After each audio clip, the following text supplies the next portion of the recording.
brother? Yeah, I'm doing good. What's going on with you, man? Yeah, not too bad. It's just about after How you 10. feeling? I don't know how we didn't get the information, but we kind of didn't. Some kind of way we didn't get it, man. But I'm here. Okay, okay. Well, yeah. At least we could. At least good to get you on board, and at least we can start off with you. Um, yeah. And so, I mean, I think one of the things that one of the things we want to be able to do, at least to get is to be able to celebrate you guys' career. I mean, it's been close to 30 years you guys have been out, and in an industry that really is hard to navigate. It's remarkable that you guys are not only performing together but still putting out new music. But we started off. We got an international audience, people from all over the world who watch, and so it's always good to get a picture of where you're from and where you were born and raised. That's what's up, brother. Well, my family's from Guyana, South America, so I'm a Guyanese man originally. You know what I mean? Wow. But I grew up here, I was born in Baltimore. My family's from there, but of course I always claim GT. I'm a Georgetown boy. Okay. So they migrated here. My family were, my dad, mom. My dad came to the States because a church had invited him to minister at their church or whatever. And so that's basically how we got here. That church met my dad. They had an amazing time. There was all kind of miracles and stuff happening, literally. Some of those people still alive that he prayed for, you know what I mean? And but long story short, those people raised an offering that brought my family here to America, and that's how I got here. And in high school, the area we came to, which is in Baltimore, West Baltimore, is where I met my partner. We grew up in the same neighborhood, but we became friends later in high school, and that's kind of where Ruff Endz kind of took off, Okay. High school years. And this is it Dante? Dante, yeah, exactly. Yeah. Okay, this is Dante. Yeah. So, okay, so I mean, what was the official language where you were in Guyana? Was it English or? Yeah, it's regular English. It's just broken English. You know what I mean? Broken English, like okay. Jamaica or Trinidad. You know what I mean? So it's like Okay. It's just basically English, but it's like wild broken English, if you will. We call it broken English because it's just, if you slow it down, you can understand it. You know what I mean? It's like, okay. Yeah. I mean, in most West African countries, we call it pidgin English, almost like because you're trying to pick up what the English is saying, so you make the best out of it. So we have the same type of thing. But then when you move over to the country, were you singing back in Guyana, or is it when you came to Baltimore that you started to sing?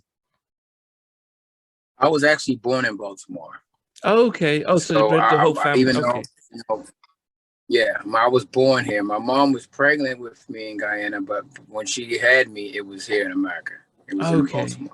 Okay. And so was it were you singing in church, or did you start learning how to sing in school? Well, my family. Yeah. Are you still driving, or are you stopped? No, I'm stopped. Okay. Yeah. So, David, you were telling us that you were brought up in a musical family very similar to the Winans. How many siblings did you have who and were they also singing? 6 boys, 4 girls. Wow. Yeah. My goodness. So I was saying before that it was a church that brought us over here. They raised an offering to bring my father's family here to the States. And that's how we all got here. Wow. I was actually, My goodness. And so when they brought you guys over, were you guys already singing? Was that something that the family just grew up just constantly singing? Is it church-wise? We just grew up singing because my dad and mom used to be in a group. They used to be in a group called the Silver Tongues. they started a gospel group called the Silvertones, where they would take worldly songs and put Christian words to them. You know what I mean? Wow. And like my dad's at one time sung with Harry Belafonte. You know what I mean? Wow. My mom she sung at one point. She sung for the Prime Minister, which is like equal as the singer for the President of the United States, President of Guyana. She sung opera too. She had like an operatic kind of voice. So they were singers. So they, you know, when it came to now the Lord and God, you know what I mean? They sung hymns all the time. They wrote songs. God gave them songs, you know what I mean? So, you know, growing up, we were growing up in ministry with them. So it was singing. We was around, you know, it was God and singing. That's all, you know what I mean? You know what I mean? And then eating, you know what I mean? Yeah. So so music was all a part of the whole experience, you know what I mean? And whether it was at home or at a church somewhere. And we had church in our house pretty much every day, like every day. Wow. Growing up. So we sung everyday hymns, you know what I mean? So at the when we eating breakfast, going to school, we're harmonizing. Somebody might be beating on the table. Somebody starts something. Somebody harmonizing, you know what I mean? And somebody start rapping, and it's just like literally like you see on TV. That's why I be looking at some of these movies, be like, yo, this is literally my family. Wow. The people knew, but it was normal to us. I didn't think it was anything special. You know what I mean? It was just how everybody around me was like this. I'm the youngest, so everybody I know is singing, is musical. So I'm thinking this is how it is. You know what I mean? It ain't nothing. You know what I mean? It ain't. So they like, David, I need you to take this note. I take that note. You know what I mean? Because when I was younger, I used to sing all of Michael Jackson stuff. My voice was very high. So but you know, when I was young, I was always told I was gonna do music. God was gonna use me, and I was gonna do music that was gonna touch, you know, people around the world. So at that time, I never really was like, I sung because we were singing with the family, but I didn't think I really wanted to do it, like, you know what I mean, at that time, you know what I mean? Especially as a kid, you know what I mean? Growing up, I was like, you know, I was shy too, you know what I mean? So it's crazy how it worked later when me and my bro hooked up in high school, Southwestern, man. You know, when he linked up with me, I was sitting down at a piano, and I had 3 people around me, and I was giving them their harmony notes. And Dante was watching me, and they was getting it, and I was like, nah, that's not, do this, whatever. And then that's when, before we know it, we were singing. I think we might have been singing, ooh, da da do. Ooh, da da do. The very first time that I saw your brown eyes. You remember that song? Yeah. Shy. Yeah. I think we were singing that song, and you know, Dante came over and started freestyling and started adding something to it. And when me and Dante around music, when we hooked up, that was the moment we clicked right away, became best friends right away, started hanging out right away. Wow. And you know, that was it. My family was a church family. Dante's family, Dante was hustling. Wow. So let me give you Dante's side of it. Dante grew up hustling. His mother was hustling, you know what I mean? His mother was on drugs at one point, you know what I mean? So he came from a lot of drugs in his family, a lot of the streets, you know what I mean? All his cousins was hustling. You know, at one point, Dante was putting food on the table, you know, just from the streets. You know what I mean? This is a young kid, you know what I mean? Not even 18 yet. You know what I mean? So that was his life. So he had, you know, his mother, you know, got clean and everything, and she was getting herself together, and she was like, I really want you to get your license. Not your license. I want you to get your diploma, your high school diploma, because that's a big deal in their family. Nobody graduates from high school. You know what I mean?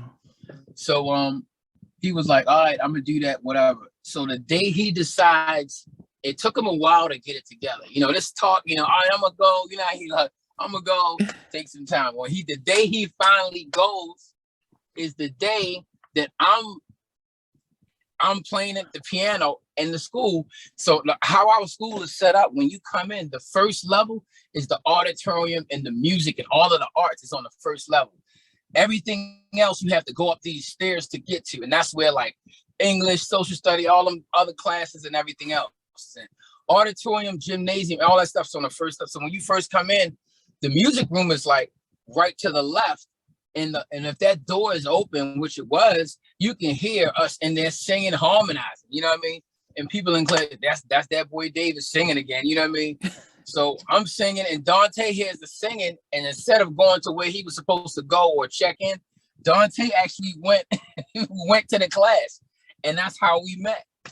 Boom. Wow. That's when we connected. So, you know, everything was ordered steps, man. Everything was by design, man. Yeah. You know, how we linked up and how we're here now. Even us getting back together, we got back together because Baltimore, you might have heard about it, was in an uproar. The whole city was on fire.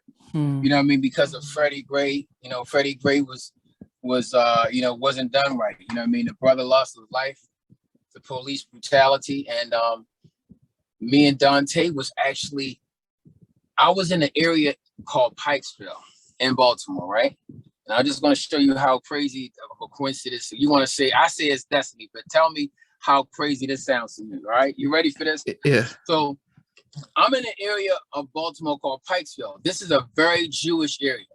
And on the Sabbath, they don't do nothing. You ever been in the Jewish area? What do they do on the Sabbath? Yeah, that you can't see them outside until sunset. You can see them outside. They walk in the streets and everything, right? So It's the Sabbath. So we're walking, and this is a time I haven't seen Dante in years. I haven't seen Dante. I may have maybe talked to him maybe a few times, but wasn't. So at this time, I'm in the car. No, Dante at this point was doing shows with another guy. He had called me. I gave him my blessing. Brother, go do some shows with Ruff Endz. You know, get that money. You know what I mean? It's whatever out here. If people want to see Ruff Endz perform and I'm not doing it no more, get somebody else that'll fulfill the part. So that's what he did. He had another guy named Will. And a girl was talking to Dante on the phone saying, yo, I saw the show you did with the guy, Will. It was okay, but, you know, he's like, yo, you a different kind of animal. That other guy, he was cool. He can sing and everything, but it's just not the same. You need to get your brother back. And Dante is in this area, the same area I'm at, called Pikesville. On this day, he said, you know what? I'm going to walk to the store. I usually don't walk around here because it's just, as a black man, we just going to drive. You know what I mean? But he decides it's a beautiful day. I'm going to walk. So he's walking and he's talking to them on the phone. Now switch to me. I'm in the car with my family, my wife. We talking in the phone, my son in the car. We talking, hey, you know, and I'm like, man, sometimes, you know, I miss my brother sometimes. And, you know, I was like, sometimes I look around and I say, sometimes I be looking at some people, I be like, that brother look like Dante. I said, this be happening. It'd be happening to me every time I go somewhere. I see somebody that look like Dante. And as I'm saying this, I look over and I see this guy and I'm like, see this guy right here? This guy look like it's Dante. Oh my God, it's Dante. And it was actually Dante as I'm saying it. Now he switches over to the girl. He's on the phone. I get out the car. I pull the car over in the middle of the street while the Jewish people still on the street. I pull over. I stop the car. I don't even pull over. I stop the car. I do pull over a little bit, but I stop the car and I get out the car, you know, shut the door and I run over there to him and I'm trying to sneak up on him. And he turns around and he's talking to the girl. And the girl was like, I don't care what you do, but you need to get your partner back in the group. Y'all need to work it out or whatever and get him back. And then he's looking up as she's talking. I'm running to him. He's like, hold up. You know how somebody's over talking and you trying to get a word in, you trying to, you know, interject. He's trying to interject. He's like, look, David, you wouldn't believe what's going on. David, as you're talking, he's actually running over here. She's like, what? He's actually walking over here to me right now as you're speaking. And we just hug like something out of a movie, man. It was crazy. But we got together, man. In that moment, we did a song for our city called Time for Change. And that was the rebirth of Ruff Endz again. You know what I mean? Wow. We did an album called Soul Brothers. So that was our first project we did, Soul Brothers. Soul Brothers was an album that we just had stuff off our chest we needed to get off from back when we was together. You know what I mean? Yeah. And then Rebirth is the album that we did with a new partnership. I have I'm the CEO of Chance Music and Media Group. So we're a small independent music company that do media as well. So we got a couple films coming out. We got a couple shows coming out as well.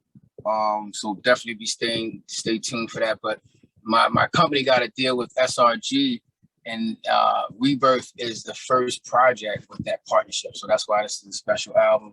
Shout out to Claude Bellini from SRG Universal, and the whole team over there at SRG that's been really helping us, man, and getting the project going, you know.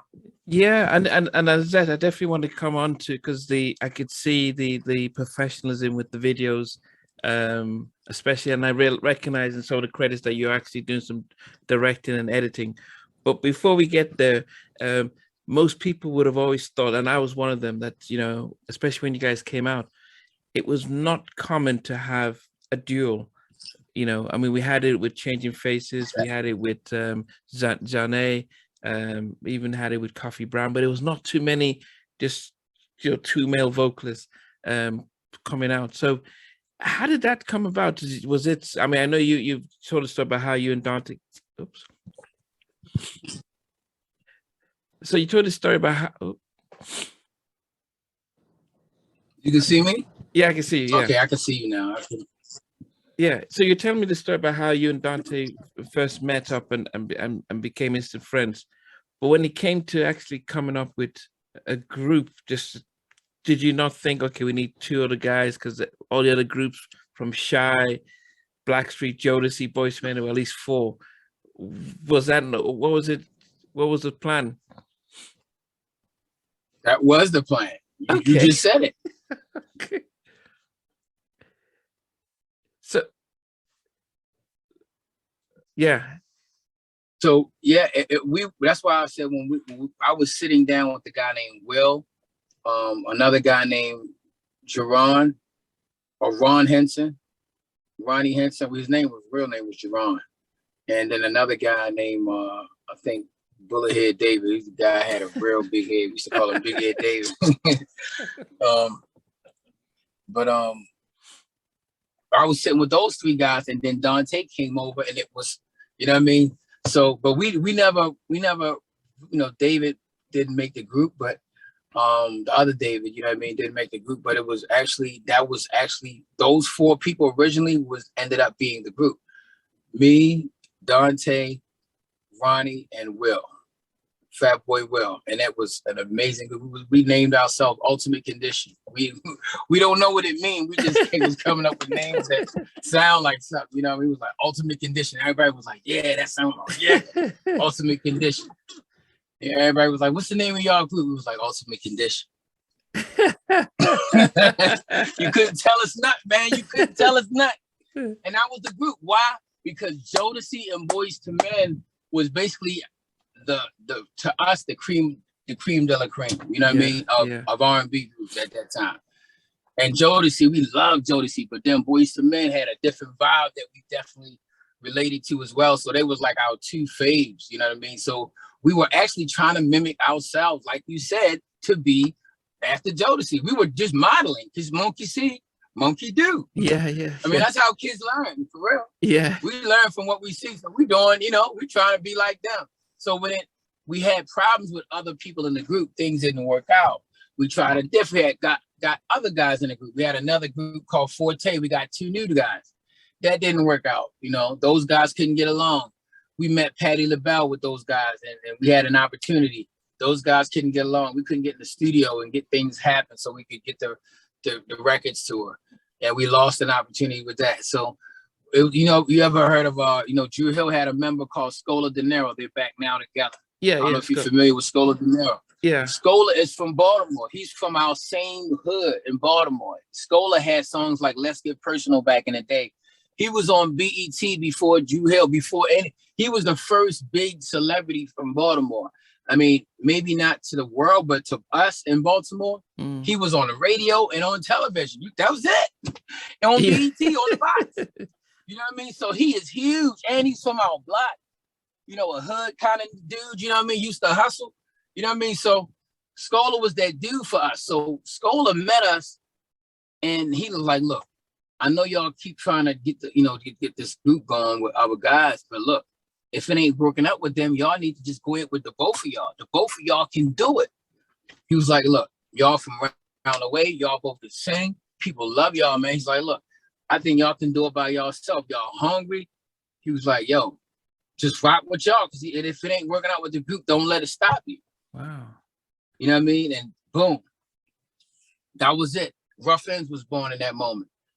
We was like, because we kept thinking we had needed something else. Yeah. We kept, sometimes in life, you keep looking outward. I need this person. I need that. I need, you know what I mean? Yeah. And God is saying all the time, all you got to do is look your butt in the mirror. Yeah. You know what I mean? It's already there. Yeah. And when we started to look within and started to develop who we were already, it just snowballed. You know, we kept meeting people that met people that met people, and we just kept going from place to place to place. And every door, a door might close, but then within 48 to maybe a week, maybe a month, another door opened. You know what I mean? We was back off and running again. And we met a guy named O.G. Pierce. O.G. Pierce is the guy that did the song, This Is How We Do It. OG's got the flavor. This is how that's OG that he's talking about in there. That's he's a producer. He did Madonna, all kind of people. You know what I mean? Anyway, he produced that first album, and he's the guy that actually linked us up, man, and connected us and shopped our first demo. And that as a song that we did called Love Crimes in that demo that made it to David McPherson and a guy named Ron Grant over at Epic Records. Rest in peace to Ron Grant. Phenomenal legend in the music game, especially out of the New York marketplace. And but anyway, that demo, that was it. We was over at Epic Records. They signed us, got the deal. Wow. A year later, No More Shopping Sprees came out. Actually, a year later, we did some songs. And we did a song called Please Don't Forget About Me with Nokia. And that came out. And then after that, No More Shopping Sprees. Boom. Wow. I mean, what about the name? How did you guys settle on the name from Ultimate to Ruff Endz? Yeah. We weren't good at names. You know, we could write a song, but to come up with a name of a group, two young boys, like we was like, and we would come up with stuff and we was like, nah, that ain't it. We just knew that it just wasn't there. We was like, we just can't figure it out. You know, so what happened was it was a group. You familiar with Wu-Tang Clan? Yeah. But it was a group in Baltimore called the Ghetto Rats, and they were like the Baltimore Wu-Tang Clan. It was a lot of New York niggas in this group. It was some Baltimore and a bunch of New York niggas all together in one big group. It was like 30 of these niggas, you know what I mean? And they had, you know, people's name was like Savage and Mordecai and all of these different kind of names. But they was some ill crazy dudes, man. I'm like phenomenal talent, especially for back in the era. It was matching with what was going on right then, you know what I mean? But one of the cats was like, we was hanging around these guys, and these are all rappers. Some of these guys still on the streets hustling, but in the music space, when we got over the house with them and we got into that music space, it was all vibes, man, and it was all love. These were some of the coolest dudes, man, we met. We would sing over their beats, and they was trying to do a Wu-Tang Clan kind of album. You know, they're trying to do their own project, and we were doing songs on it. And one of the guys came up with the name. He was like, yo, y'all got to come up with y'all name, yo. What y'all gonna call yourself? We was like, yo, we tried it. Yo, we tried coming up with names, yo. That just ain't, it's just not it. We was like deuce and all this kind of stuff. We was like deuces. So he was like, nah, you know what I mean? And then one guy was like, all right, we will think about it. A couple days later, he was like, yo, I got it. He was like, everybody was around too. He was like, yo, I got the name, bro. We was looking at it, it was like Ruff Endz. That's it. Everybody looked around like, yo, that's it. He was like, all right, Ruff Endz, that sure sound like something. We'll, you know what I mean? That sounds like something. But, you know, as, you know, I think it would be a name fitting in the sense of where the origins of being like a diamond in the rough, you know, coming from rough beginnings, you know what I mean? This is where growing up in the rough part of Baltimore, like seeing a lot was happening as our album, we were working on our project. A lot of our friends was dying, you know what I mean? Wow. You know, when we, you know, we're gonna be working on our movie soon, the Ruff Endz movie, man. It's gonna be definitely gonna be in the works. It's the first time I'm actually talking about it on the platform, but we got a lot to say, man, because you know, you've seen The Wire, you know, that's where we grew up. You know what I mean? So our stories interwoven with some stories that's on there. So I mean, you know, there's some things to talk about, what you know, what was going on, and what music really saved us from. You know what I mean? So and that's the blessing that God gave you. He gave you the talent, and in that talent is also your safety. You know what I mean? And if I wasn't looking within to get it, I mess around, could have been caught up on these streets, and definitely would have not been here. There's so many of my friends are gone now, you know what I mean? Or locked, you know, behind bars, you know. So God is good, man, to the Most High God. Yeah, I mean, you know, all of no, definitely. I mean, when you talk about Baltimore in this way, it's you know, there's a lot of Nigerians who are professionals who live in Baltimore, in Maryland, and in Baltimore. I used to work for a company called Aerotech or Allegiance Group, you know, headquartered out in Baltimore. I'm not sure if you've heard. The guy owns the Ravens. You know, the guy who owns the Ravens. So I used to work in his company back in the 90s. And I remember we used to go down to Annapolis. So it almost seems strange when we see The Wire and we hear about sort of the other side of Baltimore and the things that were there. So for yourself and for Dante, so music was a way of escaping sort of that type of life, and getting a record deal. In some sense, was that a way of just, you know, 100% focus on that? So you guys have got the name, and one of the things you never touched on is that were you guys pretty much writing and producing your own stuff in those early days before you signed with Epic? Was that, or did you have somebody else coming in and bringing the music? We were writing. I was kind of writing my own stuff because we didn't have and couldn't afford in the days that we grew up. You know, a studio session was $100 and something. You know what I mean? You know, there was nobody you can go over somebody's house, you know, and so unless you knew somebody that had some equipment that cost thousands of dollars, you know what I mean? Thousands of dollars just for a keyboard that could record, you know what I mean? And you had, you know, very limited tracks and stuff. It was very, you know, prehistoric, but you know, so you know, so we was like, my family was very musical. I understood how to write a song because I was around my brothers writing songs, and I sung songs, and I was, you know, we had the songbook, and I was looking at the chorus, and I understood a hook and a verse and how it transitions into the, you know what I mean? It just was there. You know what I mean? So I'm like, man, we can write a song, write our own song. I know how, you know, we got this. Come on. So I started, you know, because I already wrote my first gospel song, the song to the Lord. I was a kid before I even was in high school. So I'm like, I wrote a song before we can do this. So we wrote a song called Anything for Your Love. That was our smash little song we called Anything for Your Love. That was a song we sung for Patti LaBelle too, which is that's another story. But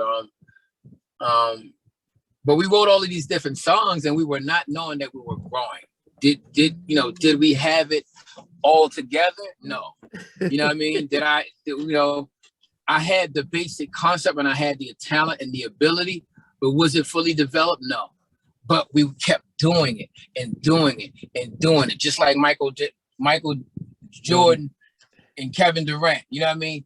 Thousands of shots he takes, you know what I mean, a day. And how many people want to do that? You know what I mean? How many people want to do the sacrifice? They want to be like Michael Jordan, but they don't want to have Michael Jordan's work schedule and his workout schedule. You know what I mean? And that's the difference. So that was the thing about us, where we wasn't afraid of work as kids, man, and that passion really drove it. Yeah. We just wanted to do it. People told us no. We actually met a guy. We met a guy with our old manager at the time. We met a guy. We was trying to get a deal, but it was all by design, because even though we didn't get the deal, we still met the person that we were supposed to meet that led us to OG Pierce. Okay. That got us to Sony. So that still worked out. But we met at Troy, our old manager, Troy, at the time. This is before he was our manager, but he was working at labels in New York, and we were trying to get a record deal. He got he got what they call a demo deal.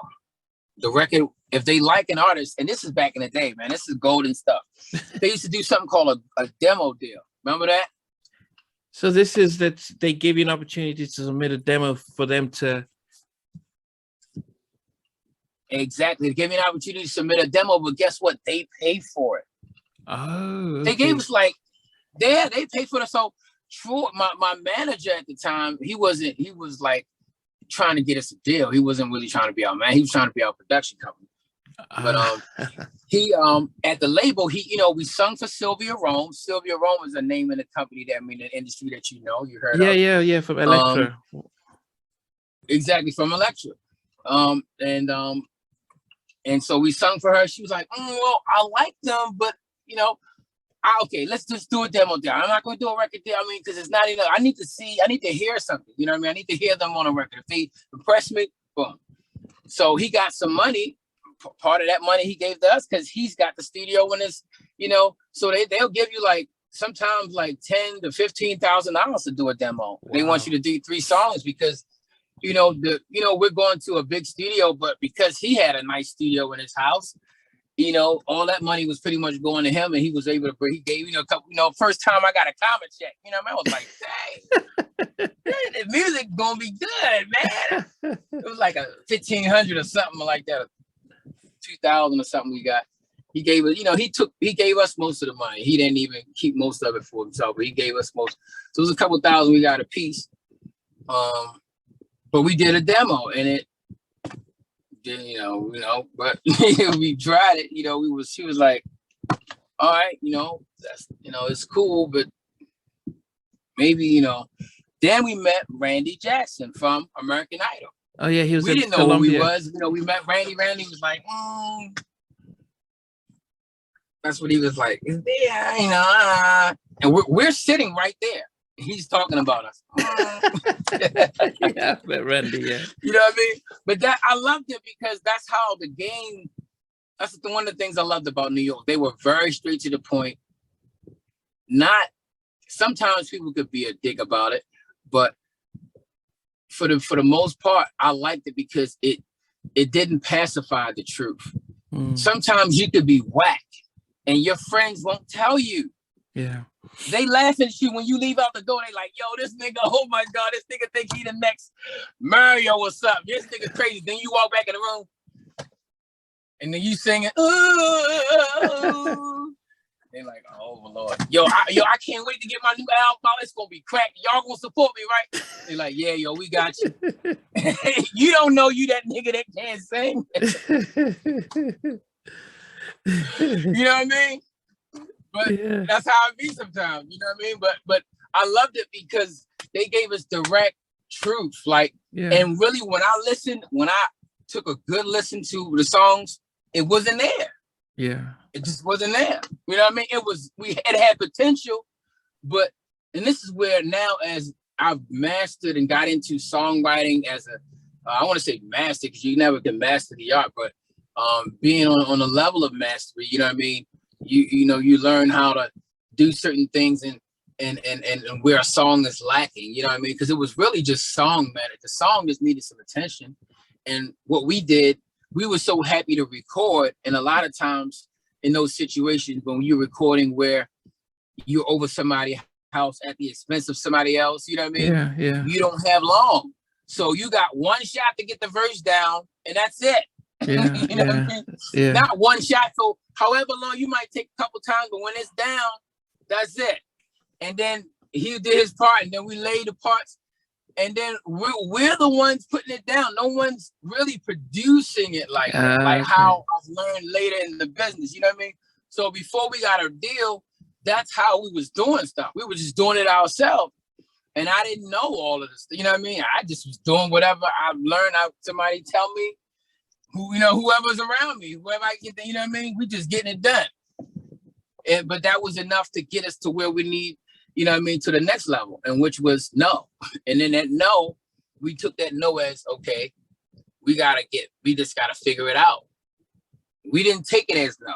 We took it as, I gotta figure this out. And which was do some more songs. And this, just the power of repetition is mastery. Mm. You know what I mean? And we did a song called Love Crimes, and that's the song that we wrote. That's the song that we did it. We wrote the whole song.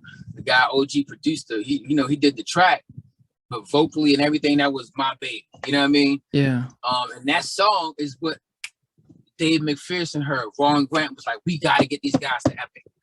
That was the song that got us the record deal. They couldn't believe we even wrote the song. You know what I mean? They was like, who wrote that? He was like, somebody definitely, y'all kick. Because we like 19, 20 talking about how big of a fool could I have been to construct the fortress of love and tear it all down again. Good things don't come easy. But this is, you know what I mean? We 19 doing this, we talking on this level. He's like, yo, that ain't y'all right there, man. You know what I mean? That ain't y'all young boys from Baltimore country, dressing all country, looking like, you know what I mean, like Alabama. He used to talk about how we dress all the time, man. Shout out to Dave McPherson, man. Shout out to him, brother. We learned so much from him, man. He gave us the game. Wow. But you know what I mean? That was what it is, so some people give up on their success too quick. Yeah. You don't stay in whatever you're doing long enough to become good at what you're doing. You just fail at it and you just like, I'm done. Failure is the lesson that makes you the master. Failure is the bridge to mastery that's going to give you the lifestyle you want. You know what I mean? Yeah. And all the dreams and all the things that you desire, man. So, and that's to anybody listening, man, and anybody watching this, whoever's watching this. I think somebody need to hear that, man, because we could have given up. A lot of times because when you think about it, we was doing it for so long. We was out of high school, a year going by, so people like, I don't want you to get too old out of high school. Y'all need to go to, I had brothers giving me that walk like, come here, bro, let me talk to you, bro. You know what I mean? My mother already tried talking to me, so she sent my brothers, you know what I mean? Hey, bro, look, I love the songs you trying to do. You and your man, y'all doing some good stuff. I'm in the music too. I love the stuff too. They try to relate. I'm in it too. One day I just had to get a job. I got a family. So just think about your future. Think about your future. You know what I mean? And they mean it well. They love you. Yeah. They don't, you know what I mean? But this is all they know. But when you have a dream in your heart, brother, when you got a dream that is burning, when I'm dreaming about songs. You know what I mean? Yeah. Like literally, I'm not just saying it. It's facts. Like I wake up out my sleep and I had the right word. That's how I wrote the song "We Will Be Mine." Wow. You know what I mean? So this is when music is in you like that. Yeah. I'm like, I don't have no kids. I'm young. I gotta go for it now, and I'm gonna give it all I got right now. I'm gonna do everything I can do, and that was my mindset. You know what I mean? Yeah. One of the deciding factors is when I met Patti LaBelle, and when Patti LaBelle, I don't want to go through the whole story, but it's a really good story of how we met her, but we sung for her, but she invited us back to her hotel and all of that, and she's like, look. I want to hear y'all sing or whatever. She was going to give us an opportunity. And this is when we was a 4-man group. But again, all things happen for a reason. And it wasn't supposed to be a 4-man. But in that moment when we had the experience with Patti LaBelle and met her, she, pulled me up and she heard me sing and she gave every one of us a critique about our singing. And she told me, she was like, oh my God, when somebody like you can tell. So when she got to me, you know what I mean? She says the nice stuff about everybody. One guy had a real high voice. I mean, this guy was like, his voice was like young Tevin Campbell, but he was an older guy. He was like our age, 20, you know what I mean? But young, high, very nice voice, you know what I mean? Everybody was that. Another dude was like Brian McKnight. But when she got to me, she was like, I love your voice. It's so different. It's unique. And you got this. She just told me. And that moment, I was really, in my life, I was really contemplating, like, I'm trying to, am I going to keep chasing this? I don't want to keep trying to do this. And then I'm old, and then it ain't never work out because I'm that nigga that's working at McDonald's. I mean, nigga, you still singing? Yo, you still singing? I'm like, yo. I didn't want to be that nigga. I didn't want to be him, Somebody trying to call me now. I can't do it. Can you hear me? Yeah, I can hear you. I mean, were you not starstruck seeing Patti LaBelle? I mean, she's a living icon. I mean, that's what I'm saying. When she's a living icon. When I left out of there, that's when I realized that, okay, I know what I'm doing. Like, there's no more wavering, because I had family telling me this. And, your family love you because, so even though you've got all the people in the neighborhood and talent shows you've won and all of this stuff doing, we still background away. I'm still looking at the box, looking at where I really want to be. You know what I mean? Like, It's all cool, but I'm still back in the hood. It's all good. So it's like you start, and then, people, niggas around you, niggas hustling, getting money. Girls, you know what I mean? You like, yo, I ain't getting no pussy. Niggas, girls don't want to date me. They like them niggas, they singing, they broke. You know what I mean? You got all that's going on, in your mind as a young, as a young man. You like, I don't want to waste my life. You got all this stuff you start to think. Am I wasting my time? Is it going to happen? Because we at this point, we've tried different things. But when Patti LaBelle said, you can sing, you have a wonderful voice, you got this, you can do this, you definitely can do this. I walked out of there, built. And you say you walked out there feeling like $1 million? I walked out of there feeling like $1 million, and I was bulletproof. I had rhino skin. Rhino skin is like bulletproof skin. Like, now any no is fuel. When somebody said I can't, nigga, in my mind, yo, whack, y'all wasting your time. Y'all like a whack ass, y'all like a whack ass boy. You signed with Epic. Now, was this directly with Epic or was it through a production company? It was through OG Pearson Production Company. Okay. Later, Epic bought him out of the situation, and Epic had us at the record by the second album. You know what I mean? By the second album, yeah. Now, did you guys? Because I think this is the I interviewed Woody from Drew Hill, and one of the things that Woody was talking about how both he and Cisco sort of got signed and they didn't know, they had all the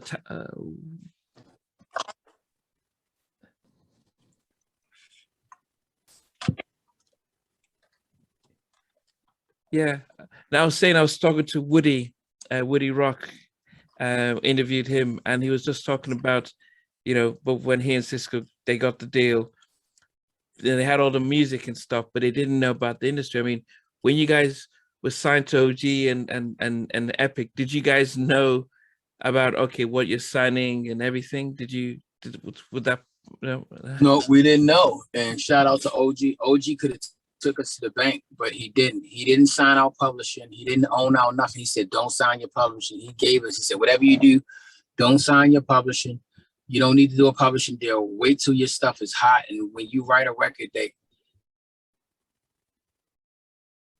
to OG told you not to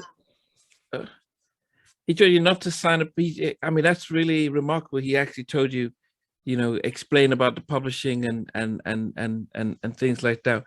That's very rare. I mean, we still didn't really understand it. We still really didn't understand it, but we just didn't, he didn't take it. And because we did the deal through him, he protected us from signing that, you know what I mean? So when they bought him out, they didn't own like our publishing, still was like not owned through Sony, you know what I mean? Like Sony didn't get our stuff or nothing. It was still, he still did it in a way where he protected. That's why I got a lot of respect for him, for real. Like, he ended up passing away, some years later, but he was a really good dude, man, for real. Wow! Shout out to OG Pierce. Yeah, I mean that's very rare. I mean, I think the only other person I've heard only two people. I've interviewed over 70 artists, and the only two people who've done that was Eddie F, who did it for the guys at Intro, and also Flavor. No, so how long usually is your interview? Is it a half an hour interview, or is it like, I'm just trying to get the time, because we usually do either a 20-minute or a half an hour.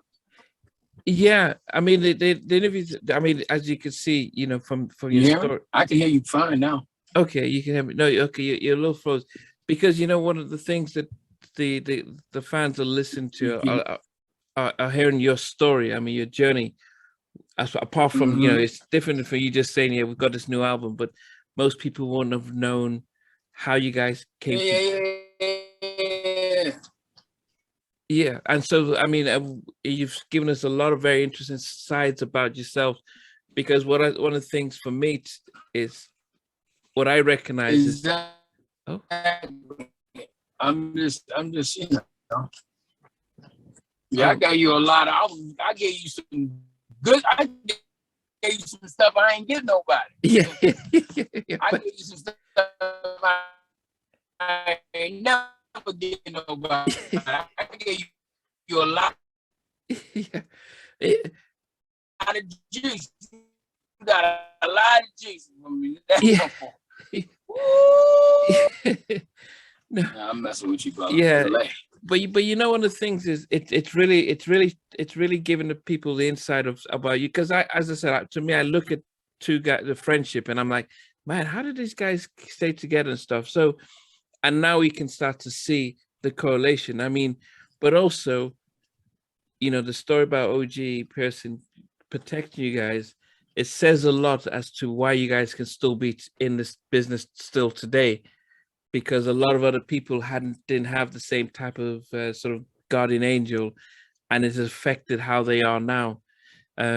So a lot of that tells a different story, and kind of gives us a pitch as to how you guys are still being able to be successful, you know, almost 30 years later, when most of your compatriots are touring, but not releasing new music. So that's why I was really keen on really interviewing you guys, is to say, how is it possible that you guys... I mean, I would say this from being somebody that's in the business. You have people that have gotten taken advantage of, but that still are now owning their stuff now and are.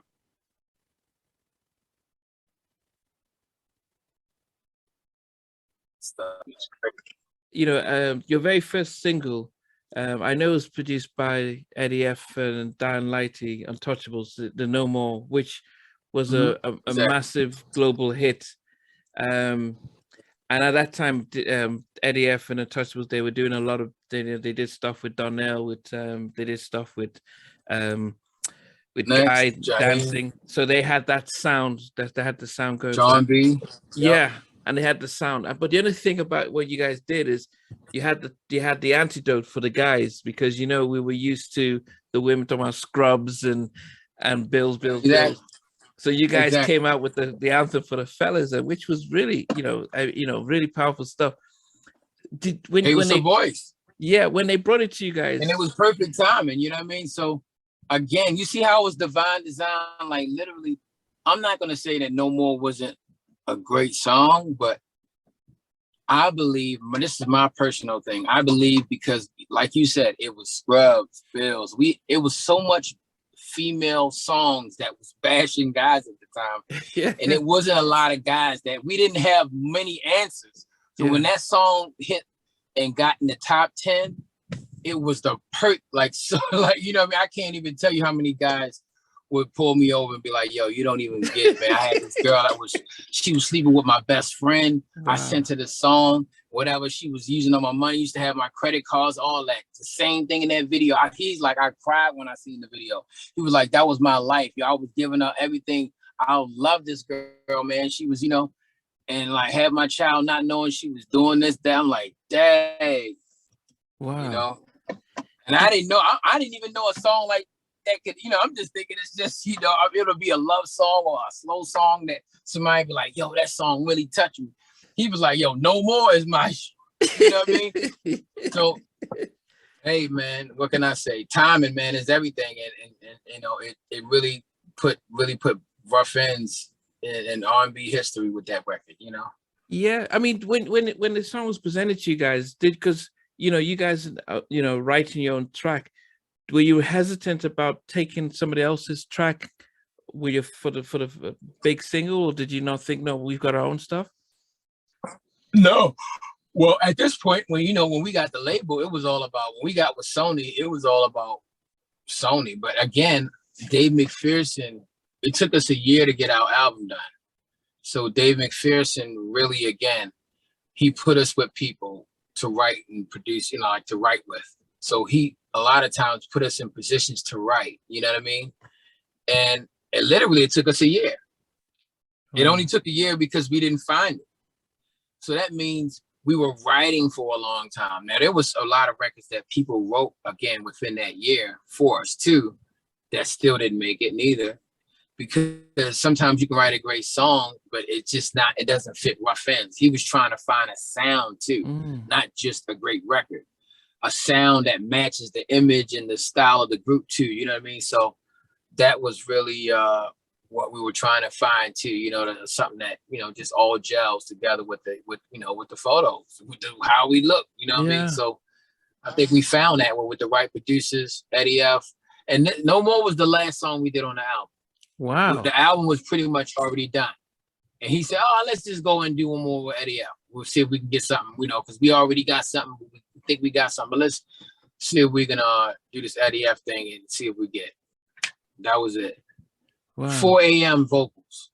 Wow. No more shopping sprees. Did you know what I mean? So did you know it? Did you feel it there was going to be a hit when you recorded it, or did you think, oh, not bad? No. I thought it was going to be I thought it could be like a hit, but not a hit like it became. I thought it could be out on radio and do well, like be up, you know, top 10, top 20, you know, be up something. That song people know, but I didn't know it was going to be at the #1 R&B song, you know what I mean? And hit a #1 spot for R&B. And we was all about, we didn't care about any other genre. For us, R&B, to be a #1 on R&B was everything for us, you know? So I had no idea. And again, Boyz II Men, Jodeci's our idol. We was into love songs. We wanted to do songs where we can really sing, you know what I mean? And do all of that. No More wasn't that. It was, baby, relax, sit back and chill. Just give me a second and let me tell you how I feel. All around town, you been stepping out. You know what I mean? It's like rapping. Giving your mom about make you think I wouldn't find out. You know what I mean? It's like talk rapping kind of a thing. And it was cool. It was like, it was a trendy little thing. I'm like, yeah, it's cool, but we can't wait to get to that Jodeci joint. You know what I mean? That's what's going to get them. Not knowing No More was the one. That's why it's so great to have a team. Yeah. You know? And actually, so shout out to the whole epic. Yeah, but it did showcase your two vocals though, because it was interesting having yourself and Dante, you know, different verses and stuff. But also that the scream, no more kind of thing, you know, almost like that's it, you know, we kind of felt it as if, you know, you're saying, it reminded me of Orange Juice Jones In the Rain kind of thing, because that was the first time we heard that kind of, you know, you're not gonna you remember Orange Juice Jones In the Rain?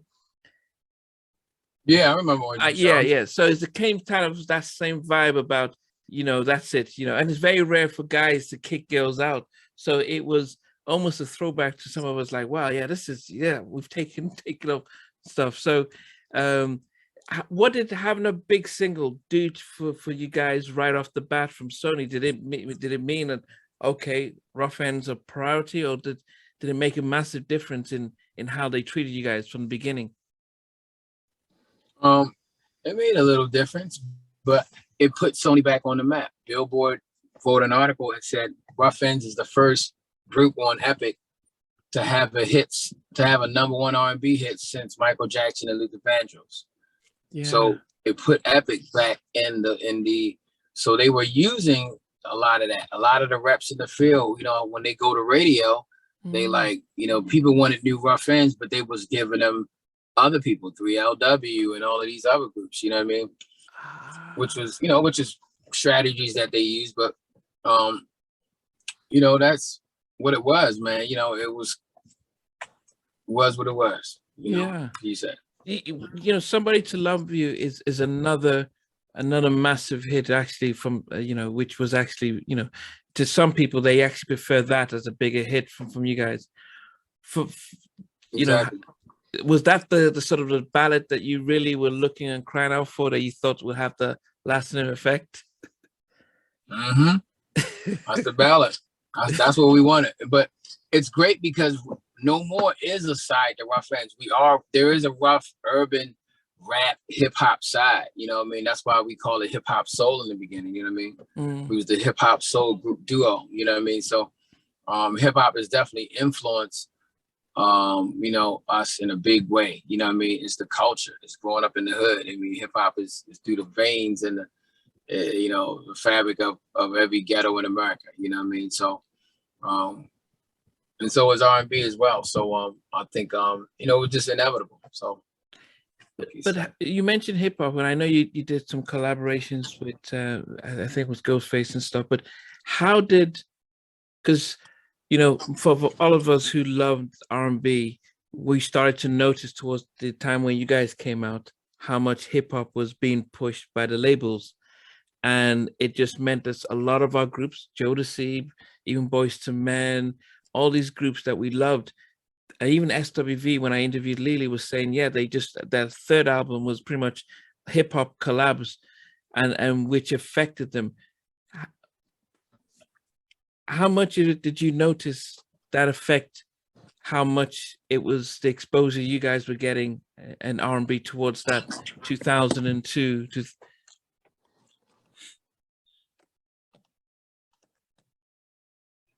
You said how much did I?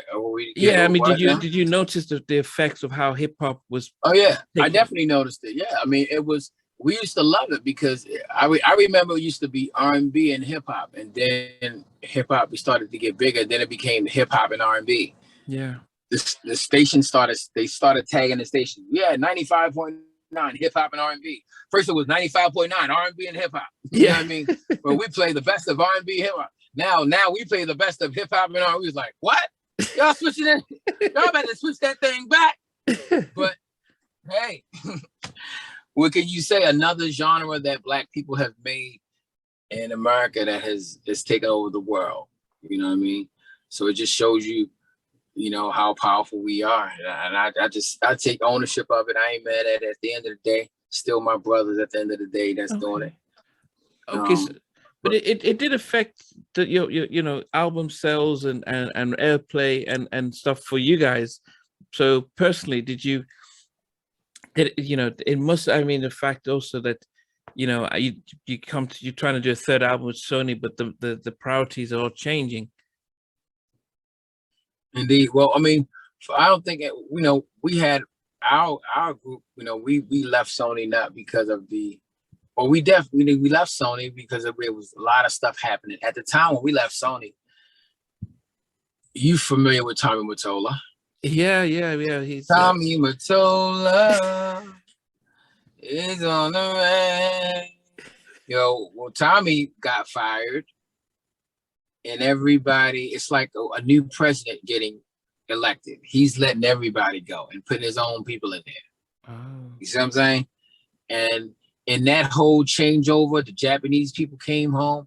There was a lot of people taking money. There was a lot of stuff happening in that thing. So we were able to leave Sony and be debt free, which was a wonderful thing.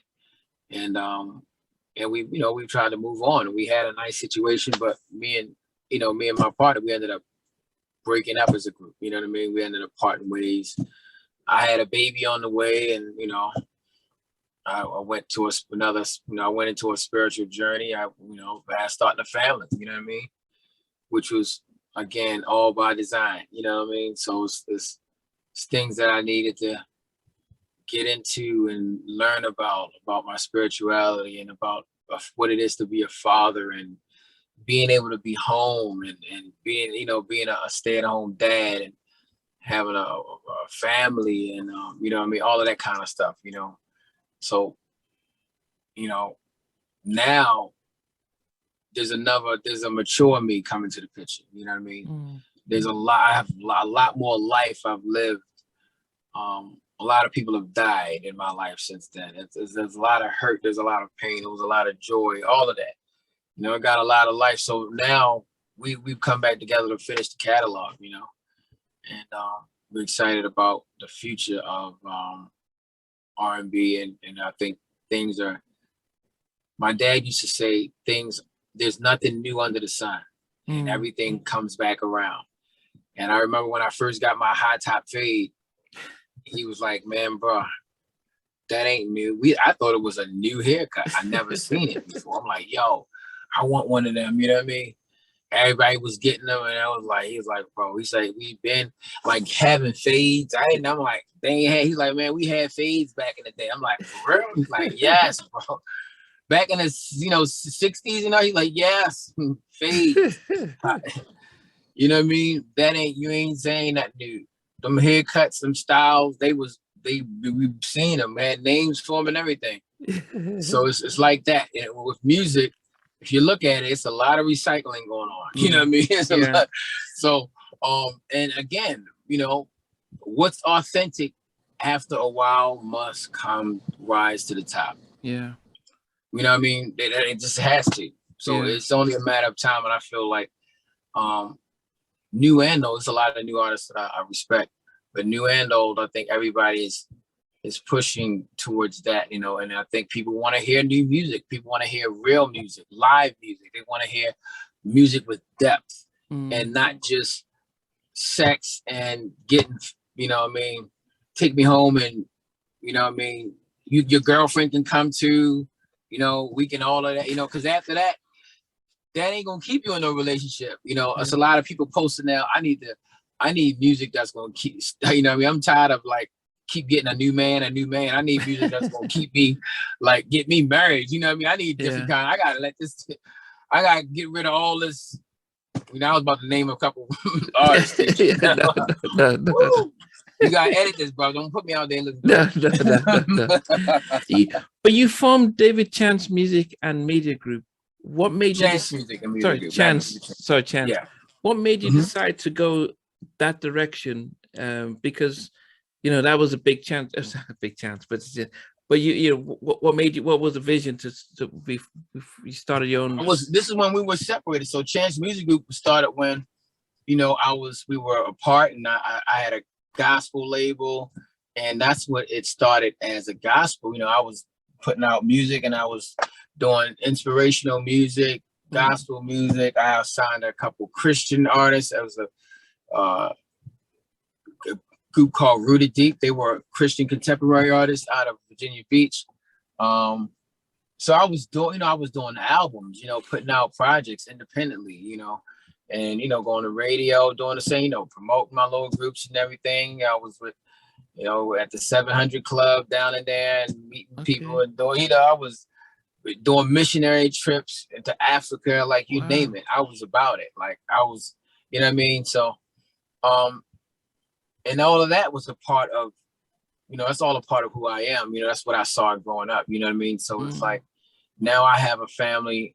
I'm doing missionary. I'm doing mission. Now I'm bringing that mission to the music now, and bringing the story of love back to the centerfold with R&B as the vehicle to bring the message. You know, so I think it's a perfect time because there's so much R&B, especially back in our day, that just had so much substance. Yes, we had sex songs back in our day too, and it was crazy. Yeah, we had some songs that was a little crazy too, but but we had so much song with meaning though. You know, Stevie Wonder's album. You know what I mean? You're looking at Earth, Wind and Fire, like those records, man. You know, you can just keep going back and back. You know, but when you look at the '90s, you know. Jodeci's first single, you know what I mean? He's talking about Forever My Lady, you know what I mean?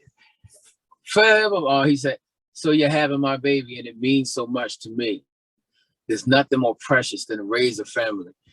That was huge for the hood. Yeah. Because at that time, there was a lot of we had the stigma of being out of the house and niggas ain't never, he's a no beat daddy because he ain't never, the daddy ain't never around. You know what I mean? So for them to come out with a record to make something like that, like cool and the thing to do, you know what I mean? To be a man that's vulnerable.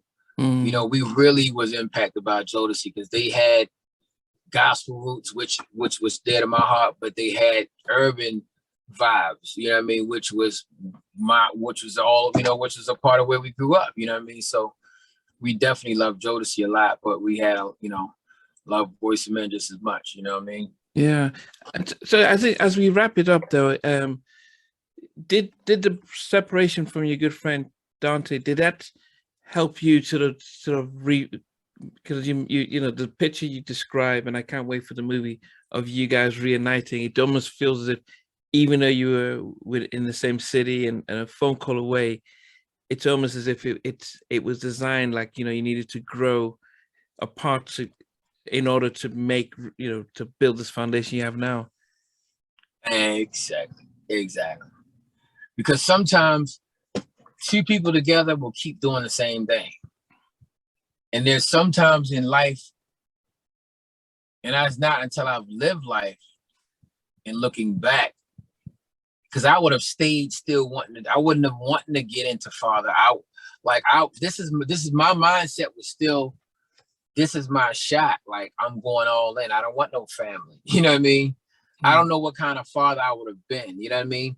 So I'm glad that things happened the way that it happened. You know what I mean?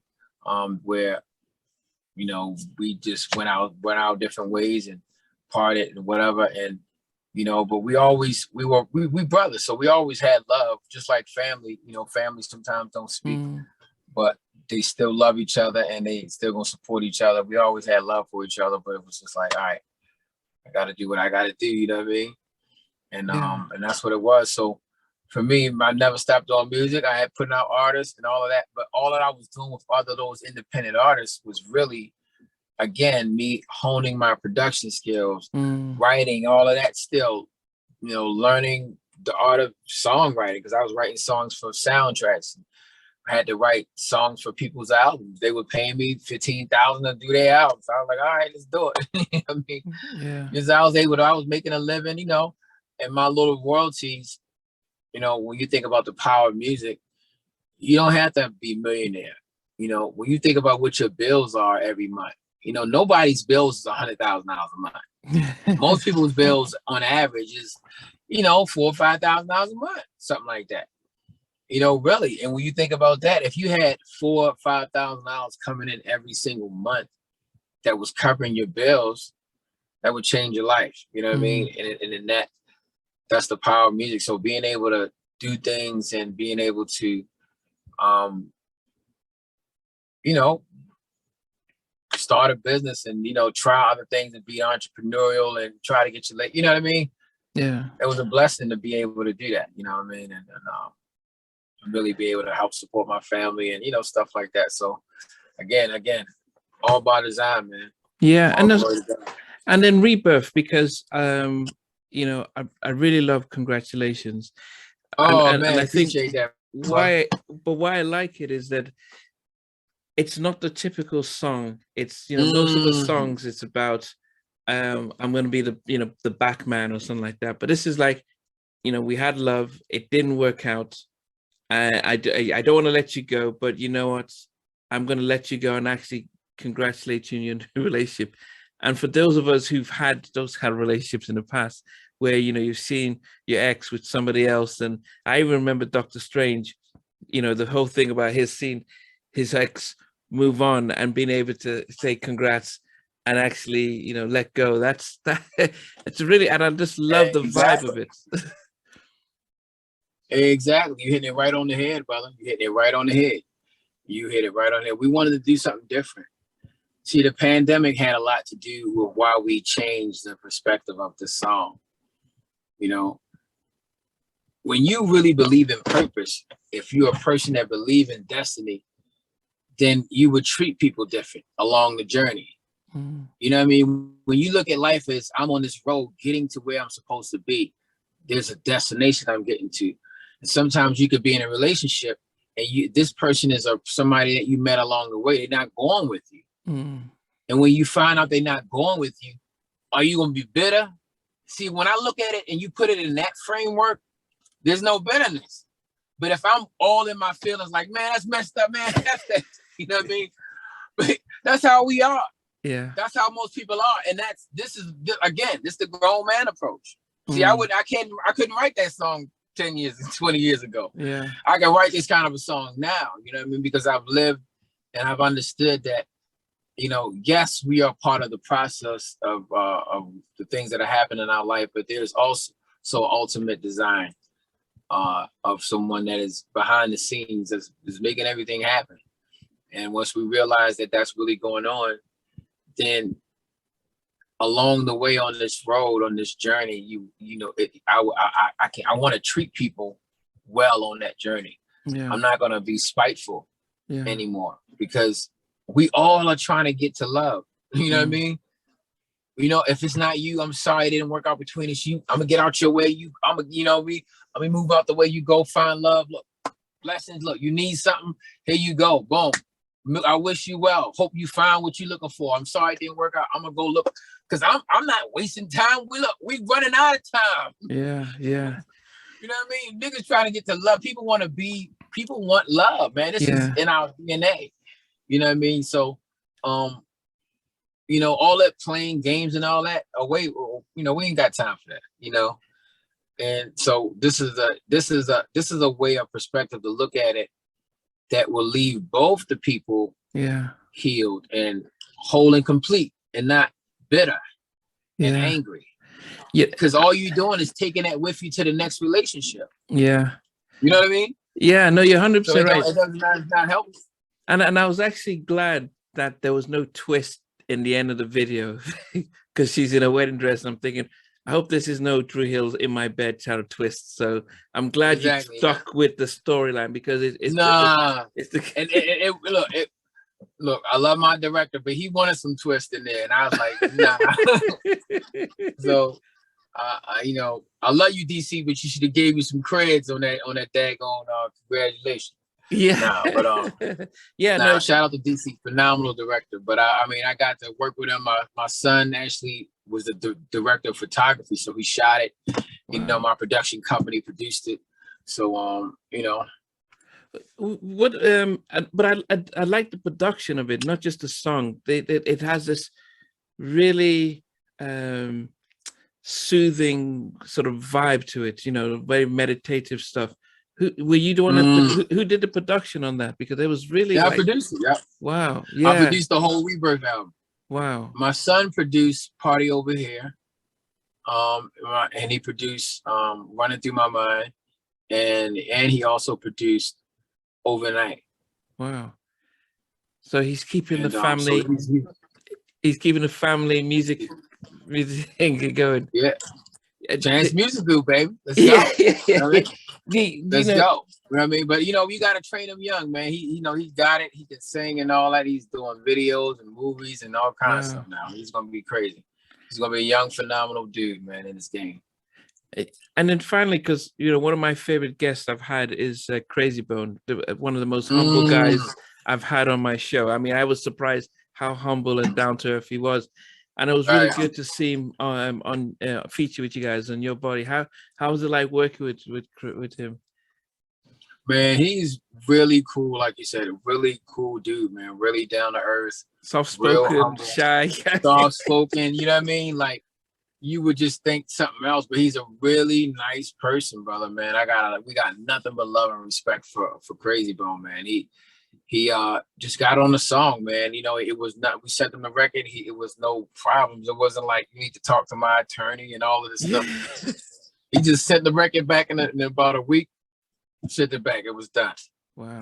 We heard it. We was like, oh my God. You know what I mean? Yeah. And it was one of our bucket lists to work with Bone Thugs. So to have Crazy is one of our favorite members out of the group. You know what I mean? We love the group, but Crazy is one of our favorites. We got two favorites, and Crazy is one of them. Wow. So shout out to Bone Thugs and Harmony, man. But if everybody watching this, y'all got to go get that Rebirth album. It's available right now, streaming everywhere. at official Ruff Endz is the Instagram and our Facebook, and the real Ruff Endz on Twitter. And check out the new video, man. Streaming on BT Soul now. And it's also available on our YouTube channel. So we want you to subscribe to our YouTube as well. Yeah, and it's actually doing some big numbers, over 140,000 on your YouTube channel. So I mean, and it's really having a big vibe. So as we finish, David, I mean, what's so that you've got the album out. What else can fans expect from Ruff Endz? As we get into the end of middle of 2022 into 2023. Tour, man. We're gonna be coming to the UK in October, so we're excited about that. Yeah. I might be having the dates wrong, but I know we're coming either in September or I think it's October. October 30th. So September. yeah, you already know. So, I've interviewed October, interviewed Donnell. We're gonna meet up, so I'm gonna see you guys cut closer. So interviewed them. It's gonna be a party. So I'm gonna see you guys. So because everyone's gonna put me down. I didn't know that's where I'm calling. I didn't know that's where you were calling from until like after. Yeah. So I'm like, I think I wanted, because it was another guy that has a UK accent, but he's not in the UK. He's here. So I'm like, okay, is this? So, this is an official UK interview. All right, that's what's up. Yeah, I'm here in London. Yeah, just outside London. So that's what's up, man. I got a lot of family there, man. Shout out to the Chances in London. Got nothing but love for y'all, man. Shout out to all my family, all my cousins over there. We love y'all. Yeah. So I mean, apart from us seeing, are you? I noticed you're touring out in the States as well and stuff. So the fans will be able to start seeing you on the stage. Yeah, we are working on a tour with Jay Brown and new artist Lavelle. Jay Brown's got a new record with Tank that's top 20 right now on the charts, doing really well. Lavelle's got a top 10 R&B record with Anthony Hamilton, and of course, congratulations is impacting radio right now as we speak, and it's really, really doing well. It's climbing, so we're excited to push. So guys, I'm gonna put all the details to where you can find Ruff Endz' new album Rebirth, some really amazing singles, and the album is really good. I mean, it's really refreshing to see you guys thrown back to proper R&B that we can listen and hear, and not leaning on sort of trap rap and vocoders and stuff like that. So definitely appreciate the music that you guys are doing and what you're doing for us. I always end by asking my guests that if you were stuck in an elevator and had to watch a movie until they get you out, what movie would you request to see? That's a good. I was stuck in the elevator and I'll probably watch something godly. if I was afraid, if I knew I was good, then I probably would. But if it was like danger, you know what I mean? I'm like, I'm watching the 10 Commandments or something. No, it's like throwing that Charleston Heston. No, it's like what it's almost like, what's your favorite movie? Like, what's your go-to movie kind of thing? Oh, well, I got you. If it was that kind of thing. All right, so if it was like that, I would say either the Matrix, trilogy, any one of those 3 movies, you know what I mean? Especially Reloaded and Part 1 and Reloaded is crazy. Okay, yeah, I like the first one. And then final question is always, what is your sort of all-time favorite song by any artist? That's impossible for me to answer. I don't have an all-time favorite. There's too many favorites. There's just too many. Like, I love music that much. Like, I don't have one song. Like, it's too many songs that's coming with me. You know what I mean? Okay, like, I'm bringing them all to the okay. So sorry, but I can name some songs. You know what I mean? But if you had to narrow it down to just one, I had something Stevie Wonder, something about as an artist. Stevie Wonder is an artist that I will listen to. My mom, one of her favorite artists was Nat King Cole, and something about his voice, and that's what Stevie Wonder does to my voice. Stevie Wonder, Michael Jackson, like I used to hear, "I'll Be There." I heard that song, him sing that song, and I would burst into tears just hearing him sing it. Like, I would hear it on the radio, and I just start crying. My mother's like, "What's wrong? What happened? What's going on?" I'm like, I don't know. She was like, what is wrong? What's happening? Tell me. What's going on? Did somebody do something to you? She thinking somebody molested me or something. Like, who just messing with you? I'm like, no, it's the song, Mom. I don't know. It's the music. Wow. And that's when she's looking at me, started looking at me different. Like, this boy different. You know what I mean? Yeah. This boy different. But yeah, man, you know, the music would just hit me a certain kind of way. Those are the kind of artists that hit me a certain kind of way. You know what I mean? So yeah. Um, So one song from either one of them, would you? yeah, a song from either Michael Jackson, you know what I mean? One of his slow songs, you know what I mean? Or if I'm in a good mood, I might do one of his up tempo. But Stevie Wonder, of course, when it comes to his life songs, you know what I mean? He's one of my favorites. So what's your favorite Michael Jackson slow song then? Probably Lady. Is it The Lady in My Life? Mm-hmm. Okay. Lady in My Life. Okay. So like, unlike most people, that's, you know, if anyone asks me what's your favorite song ever, that is my all-time favorite song. You know, I don't even think twice. In fact, I don't. And you say Lady too? Yeah, that's my all-time favorite That's great. song. That's my partner's. That's his all-time favorite. Yeah, that's one of my favorite slow songs from Michael. But it's because how he kills the end of that song, where he go right back. You love it, I love it. yeah. You know he had to end up there. You know he had to end up. Yeah. You know, he ain't going. He'll give you something different, but it's gonna come right back. I love you. I love you. Whoa, man. Yeah. Whoa. You know what I mean? He gonna go right back there. You know what I mean? That's what I loved about him. Yeah. But his up tempo stuff that I'm gonna say on sound not gonna stop. Okay, yeah. That was one of my favorite dancing. I just would just.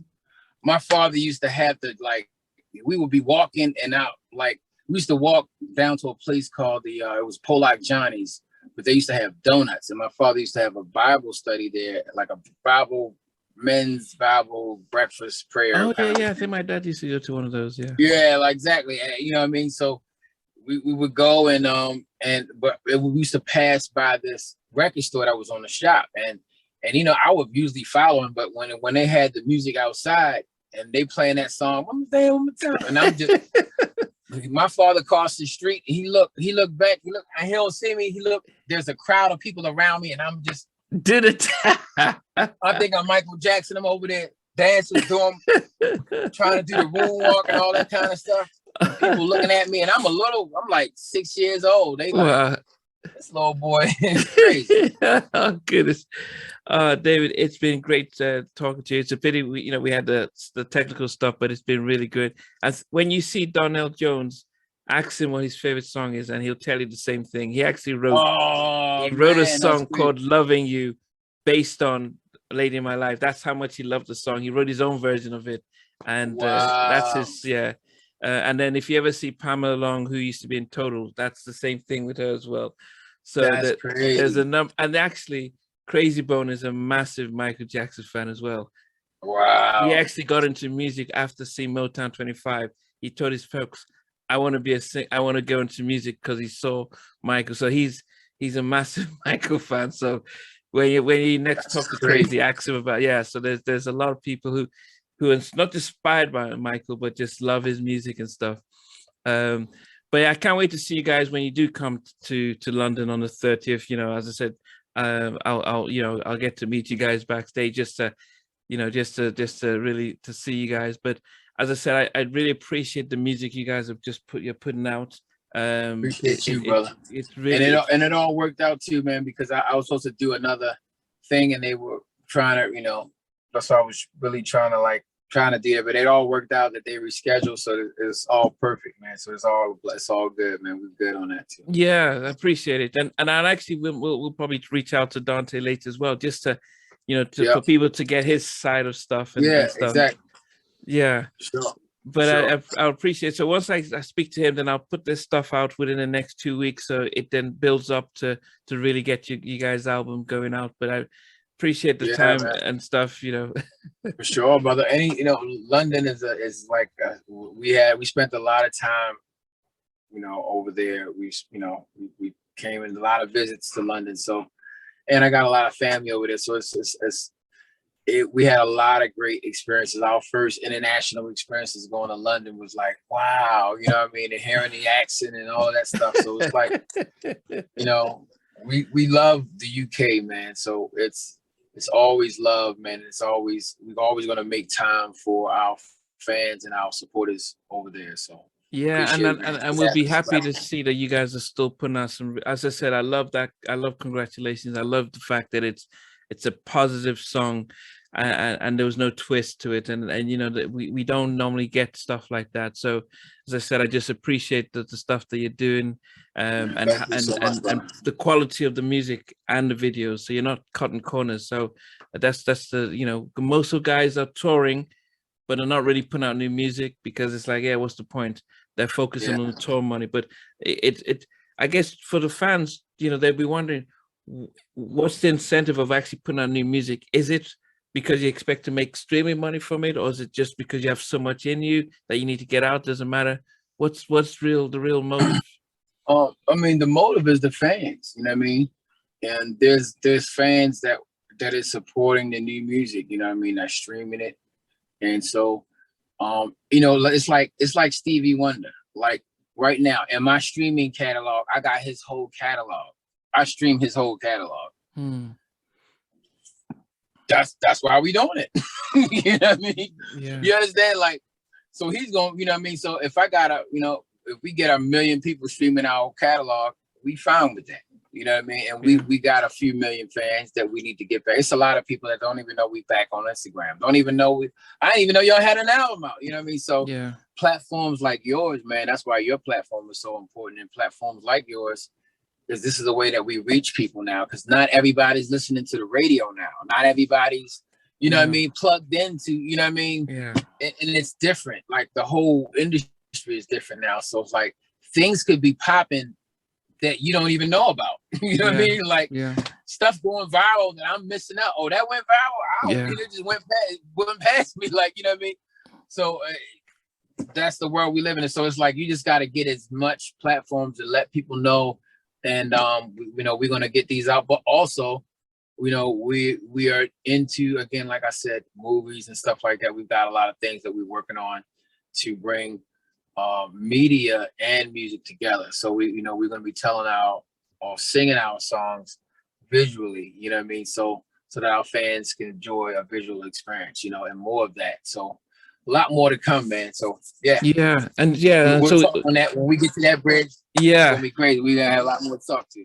Yeah, definitely. Well, yeah, but as I said, I'll hit up Dante later to get his time and stuff. But appreciate it. You know, I'm gonna make sure they focus and get congratulations to number one. It's an inspirational, beautiful song. So yes, yeah, it is. Thank you so much, brother, for your time, man, and really trying to push us and support the brand, man. That means the world to us, brother. I mean, that's why we here. You know what I mean? So thank you again, man. That means a lot to us, brother. So appreciate you wanting to have us on the platform. And I've been doing it for a year though. You know, I started with your manager, and he said, "Yeah, don't worry." He put me in touch with Ray, and it's been hard getting. So over a year, I've been trying to get you guys on. So it's so I had. Oh my God!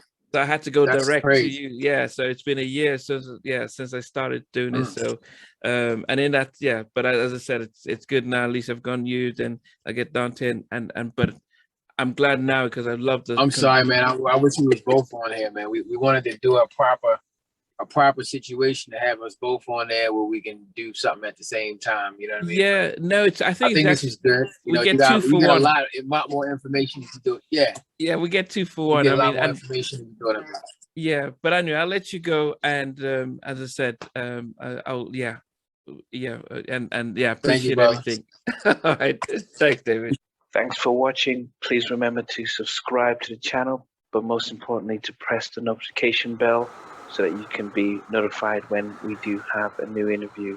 Loads to come. But thanks a lot for watching.